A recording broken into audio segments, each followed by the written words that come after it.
Reka twongere rero tubahe ikaze inshuti bakunzi ba RN Citizen TV, dushimira mwebwe mureba ibiganiro byacu tubagezeho hano kuri RN Citizen TV. Mu gihe rero turi kwibuka jenoside yakorewe abatutsi mu mwaka w'1994 mu Rwanda ndetse no ku isi yose. Hano mu Rwanda hakomeje kugaragara ibikorwa byo guhakana cyangwa se no gupfobya jenoside yakorewe abatutsi mu mwaka w'1994. Ibi byagaragaye kuri Muhawenimana Caritas w'imyaka 23 y'amavuko, yafashwe n'inzego z'umutekano akaba akurikiranyweho amagambo y'ingengabitekerezo ya jenoside yanditse mu butumwa yasangije abantu kuri WhatsApp, ibyo bita stati. Ubutumwa rero yabucishije kuri WhatsApp kuri stati ziwe apfobya jenoside yakorewe abatutsi mu mwaka w'1994.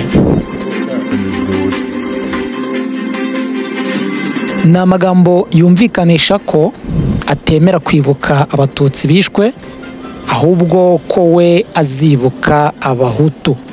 Muhawenimana asanzwe ari umukozi wo mu rugo ruherereye mu karere ka Kicukiro mu murenge wa Nyarugunga mu kagari ka Nonko mu mudugudu wa Kavumu.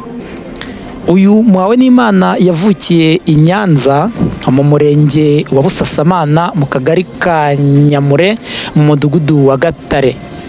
Yavuye mu ishuri ubwo yarageze mu mwaka wa 4 w'amashuri abanza.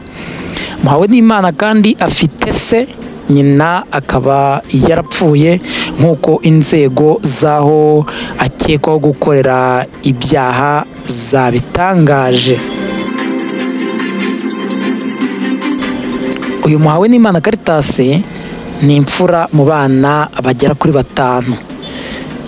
Ingengabitekerezo ya jenoside umuntu uyikorera mu ruhame, yaba mu magambo cyangwa mu mashusho cyangwa se mu bundi buryo, ariko ikaba igaragaza imitekerereze yimakaza cyangwa ishyigikira kurimbura abantu bose cyangwa bamwe muri bo bahuriye ku bwenegihugu cyangwa se bahuriye ku bwoko cyangwa se bakaba bahuriye ku ibara ry'uruhu ndetse yewe no ku idini. Uwo muntu aba akoze icyaha. Iyo abihamijwe n'urukiko ahanishwa igifungo kitari munsi y'imyaka 5, ariko kandi kitarenze imyaka 7, ndetse agatanga n'ihazabu y'amafaranga y'u Rwanda atari munsi y'500,000, ariko kandi ayo mafaranga akaba atarenze 1,000,000 y'amafaranga y'u Rwanda.